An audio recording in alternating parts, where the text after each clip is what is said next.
Assalamualaikum warahmatullahi wabarakatuh. Perkenalkan, kami dari kelompok 1 akan memaparkan analisis kami mengenai RPP kelas 2 tema 1. Sebelumnya, saya akan memperkenalkan kelompok saya. Nama saya Juli Kandu Rizky, NPM 1850682. Nama saya Surat Samosir dengan NPM 1850600108. Saya Rahmadifa Andini, NPM 1850600140. Saya Mufidah Febriani Saya Intan Dewata.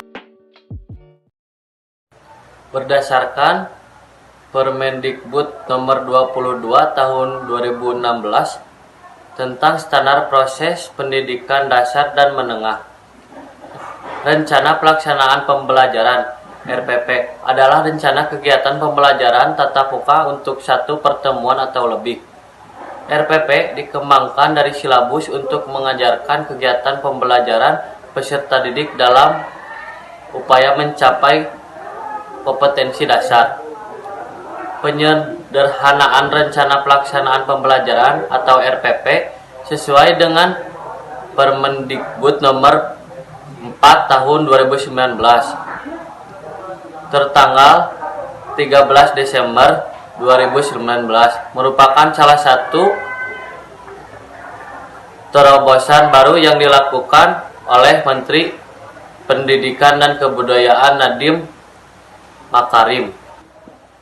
RPP bukan hanya sekedar administrasi yang perlu dilakukan guru dalam mengisi puluhan halaman, namun refleksi yang dimaksud adalah apakah yang ingin disampaikan sudah dengan baik tersampaikan kepada peserta didik atau belum. Pada hakikatnya, penulisan RPP dilakukan secara efektif dan efisien untuk meningkatkan kualitas SDM anak-anak negeri. Selanjutnya, izinkan saya memperkenalkan diri. Nama saya Mufidah Febriani. Di sini saya akan memaparkan kembali hasil analisis mengenai RPP atau Rencana Pelaksanaan Pembelajaran. Yang pertama ini di SD Yosudarso Cigugur. Kelasnya kelas 2, temanya tema 1 yaitu hidup rukun. Dan di sini saya akan menjelaskan atau memaparkan kembali subtema 1 yaitu hidup rukun di rumah. Aspek yang diamati dalam RPP ini yang pertama yaitu identitas, yang mana identitas di RPP ini lengkap. Yang pertama, adanya nama sekolah, kelas, subtema, tema, pertemuan, alokasi waktu di RPP ini lengkap. Yang kedua yaitu kompetensi inti. Kompetensi inti di RPP ini juga lengkap, yang mana kompetensi inti yang pertama itu menerima dan menjalankan ajaran agama yang dianutnya. Yang kedua yaitu memiliki perilaku jujur, disiplin, tanggung jawab, santun, peduli, dan percaya diri dalam berinteraksi dengan keluarga, teman, dan guru. Yang ketiga yaitu memahami pengetahuan faktual dengan cara mengamati dan menanya berdasarkan rasa ingin tahu tentang dirinya, makhluk Tuhan, dan kegiatannya, serta benda-benda yang dijumpainya di rumah maupun di sekolah.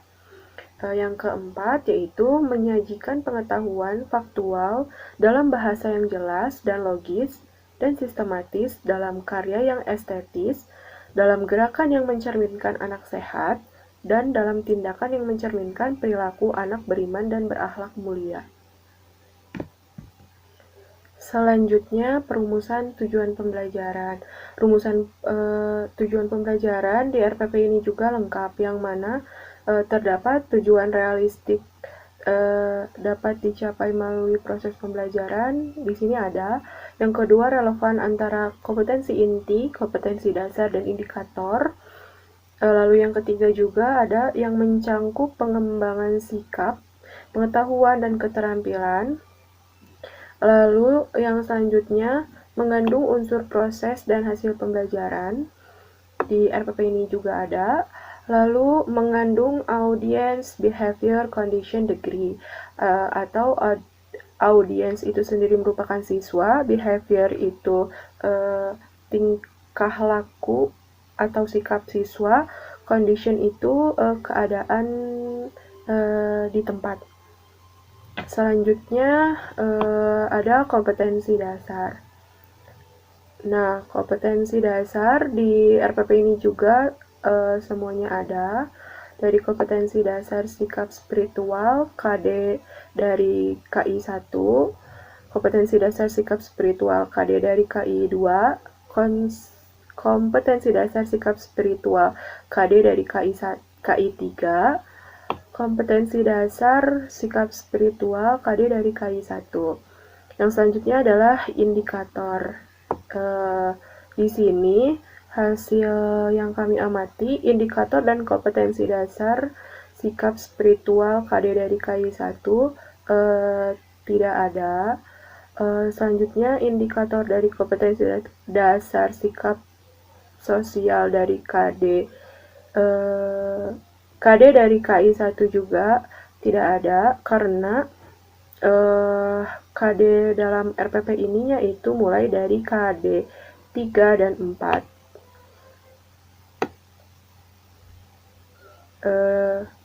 Selanjutnya, indikator dari kompetensi dasar pengetahuan KD dari KI 3 ini ada.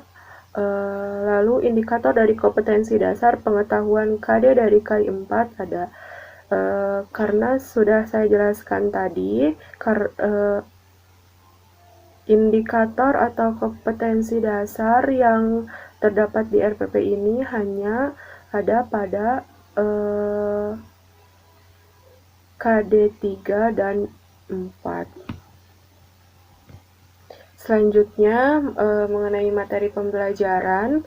Yang pertama, materi pembelajaran dikaitkan dengan pengetahuan lain yang relevan, perkembangan iptek dan kehidupan yang nyata. Ya, karena perkembangan ilmu teknologi sekarang ini sudah semakin pesat, yang mana di dalam kegiatan yang terdapat dalam RPP ini dia memanfaatkan teknologi internet.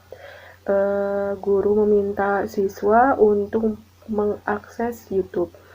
Yang kedua, yaitu materi disusun secara sistematis dari mudah ke sulit, dari konkret ke abstrak. Ya.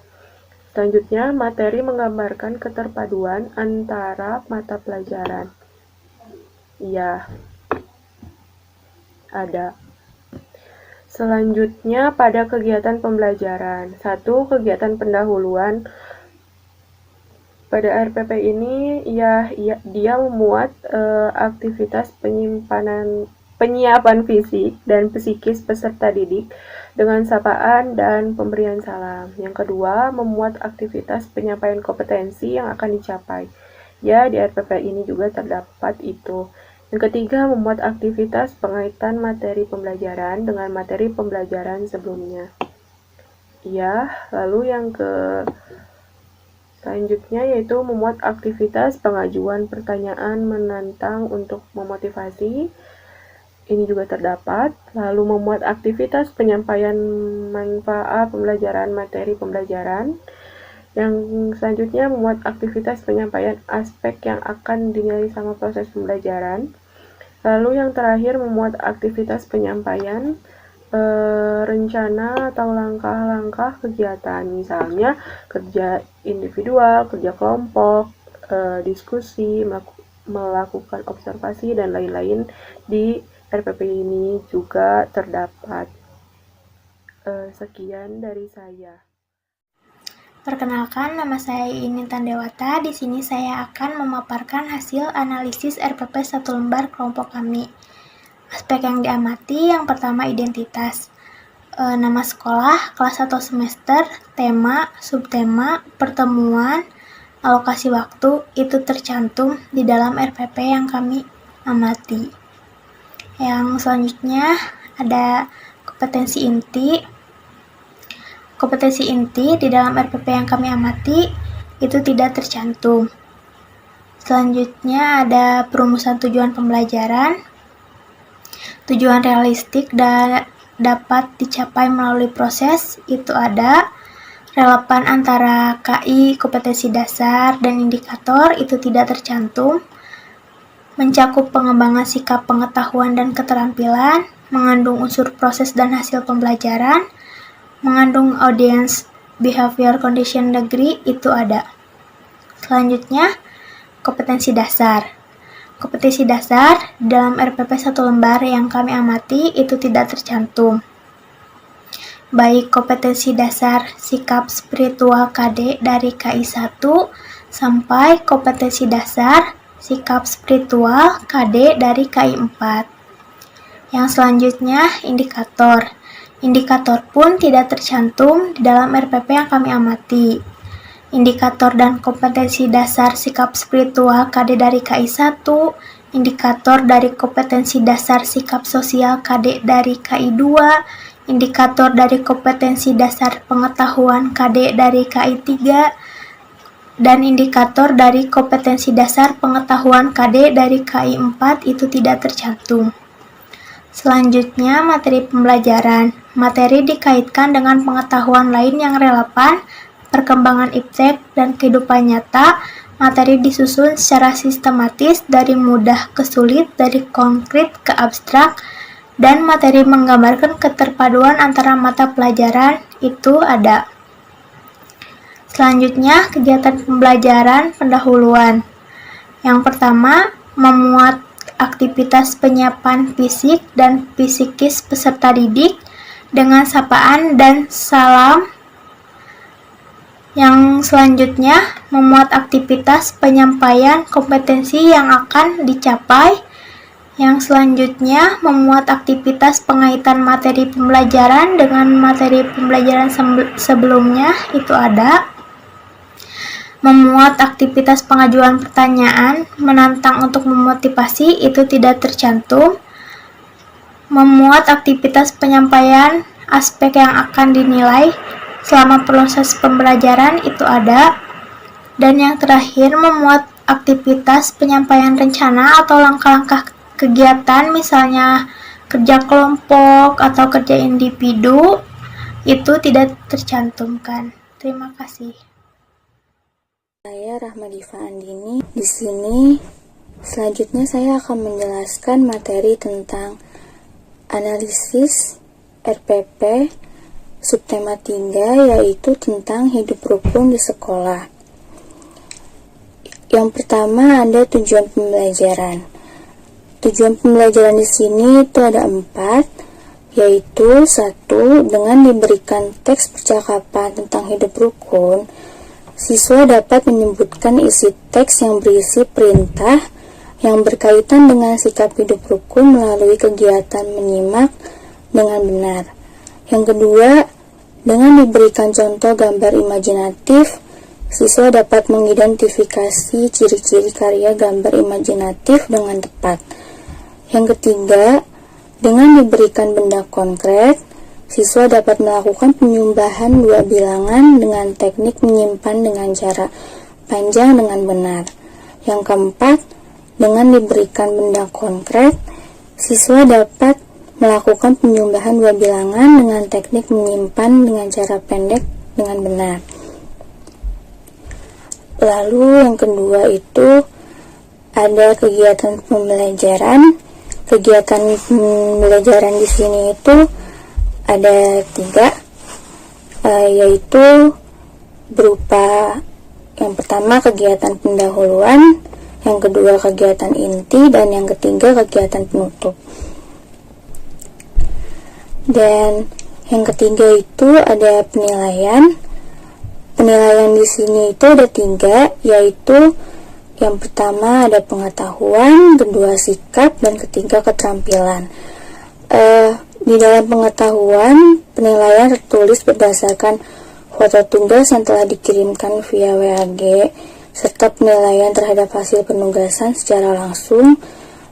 Untuk sikap, yaitu keaktifan siswa dalam kegiatan belajar via online dan antusiasme mengerjakan tugas. Lalu di dalam keterampilan itu ada kreativitas siswa dalam mempresentasikan dan menjelaskan tugas. Dan di dalam RPP itu tentunya terdapat sebuah format atau instrumen, dan instrumen atau format tersebut itu berupa ada identitas, kompetensi inti, perumusan tujuan pembelajaran, kompetensi dasar, indikator, materi pembelajaran, kegiatan pembelajaran, ya. Dan di dalam identitas RPP yaitu berupa nama sekolah, kelas atau semester, tema, subtema, pertemuan keberapa, dan juga alokasi waktu. Ya, sekian dari saya. Terima kasih. Wassalamualaikum warahmatullahi wabarakatuh. Saya Truan Tamasir akan memaparkan RPP kelas 2, tema 1 dengan subtema keempat. Poin pertama adalah identitas. Yang pertama ada nama sekolah. Di sini terdapat nama sekolah MI 1 Bolong Selatan. Selanjutnya ada kelas atau semester, yaitu kelas 2 dan semester 1. Selanjutnya ada tema, yaitu tema pertama dengan judul hidup rukun. Selanjutnya ada subtema, yaitu subtema keempat dengan judul hidup rukun di masyarakat. Selanjutnya ada pertemuan yaitu pembelajaran pertama atau pertemuan pertama atau pembelajaran pertama.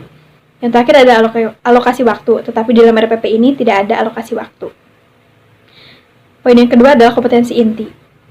Di sini tidak ada kompetensi inti karena RPP 1 lembar hanya berisi 3 poin utama, yaitu tujuan pembelajaran, kegiatan pembelajaran, serta penilaian. Maka dari itu tidak ada kompetensi inti di dalam RPP ini. Poin yang ketiga yaitu perumusan tujuan pembelajaran. Yang pertama ada tujuan realistik yang dapat dicapai melalui proses pembelajaran, tentu ada. Yang kedua ada relevan antara kompetensi inti, kompetensi dasar, dan juga indikator.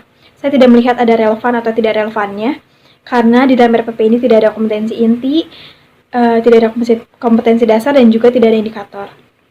Selanjutnya mencakup pengembangan sikap, pengetahuan, dan keterampilan. Iya, karena di dalamnya terdapat pengembangan sikap berupa keaktifan siswa. Selanjutnya ada pengetahuan di mana pengetahuan siswa terasah, dan juga keterampilan siswa di mana siswa dalam mengerjakan tugasnya. Selanjutnya ada mengandung unsur proses dan hasil pembelajaran, tentu ada. Lalu ada mengandung audience, behavior, condition, dan degree, di mana audience adalah sebuah pemirsa atau di dalam RPP ini atau di dalam proses pembelajaran adalah siswa. Selanjutnya adalah behavior, adalah merupakan perilaku atau aktivitas pembelajaran. Selanjutnya ada condition, di mana kondisi di dalam pembelajaran, dan juga yang terakhir ada degree, yaitu perbandingan sebelum dan sesudah pembelajaran. Lalu yang poin D, kompetensi dasar, tidak ada karena RPP ini hanya RPP 1 lembar, jadi tidak ada kompetensi dasar, dan juga tidak ada indikator, jadi saya lewat. Selanjutnya materi pembelajaran. Poin yang pertama yaitu materi dikaitkan dengan pengetahuan lain yang relevan, perkembangan iptek, dan juga kehidupan nyata. Tentu ada, karena di dalam proses pembelajaran tersebut juga kita menggunakan, atau kita guru dan siswa dan juga orang tua menggunakan teknologi, yaitu WhatsApp group, di mana guru, siswa, dan juga orang tua dapat bertukar video, media, gambar, atau audiovisual lainnya. Selanjutnya, materi disusun secara sistematis, tentu saja. Dan yang terakhir, materi menggambarkan keterpaduan antara mata pelajaran. Jawabannya adalah ada. Karena di dalam RPP ini saya melihat di dalam kegiatan pembelajaran ada mata pelajaran bahasa Indonesia di mana orang tua membacakan bacaan dan siswa menyimak. Selanjutnya ada seni budaya di mana siswa dapat mengidentifikasikan beberapa karya. G. Kegiatan pembelajaran. Yang pertama, kegiatan pendahuluan. Poin pertama, membuat aktivitas penyiapan fisik dan psikis peserta didik dengan sapaan dan pemberian salam, tentu ada, karena di dalam sini, di dalam kegiatan pendahuluan, peserta didik bersama orang tua dapat melakukan doa bersama-sama juga, dan juga sapaan. Selanjutnya, memuat aktivitas penyampaian kompetensi yang akan dicapai. Saya tidak melihat ada penyampaian kompetensi. Selanjutnya ada memuat aktivitas pengaitan materi pembelajaran dengan materi pembelajaran sebelumnya. Ada, karena di dalam sini dengan bantuan orang tua, siswa dapat mengingat kembali kegiatan-kegiatan di lingkungan masyarakat yang berkaitan dengan hidup rukun. Lalu memuat aktivitas pengajuan pertanyaan menantang untuk memotivasi, saya tidak melihatnya. Lalu selanjutnya membuat aktivitas penyampaian materi, mempelajari materi pembelajaran. Ada, selanjutnya memuat aktivitas penyampaian aspek yang akan diambil selama proses pembelajaran. Ada, dan yang terakhir adalah membuat aktivitas penyampaian rencana atau langkah-langkah kegiatan. Bisa berupa kerja individual atau kerja kelompok, diskusi, maupun observasi. Nah, di sini tidak ada. Sekian.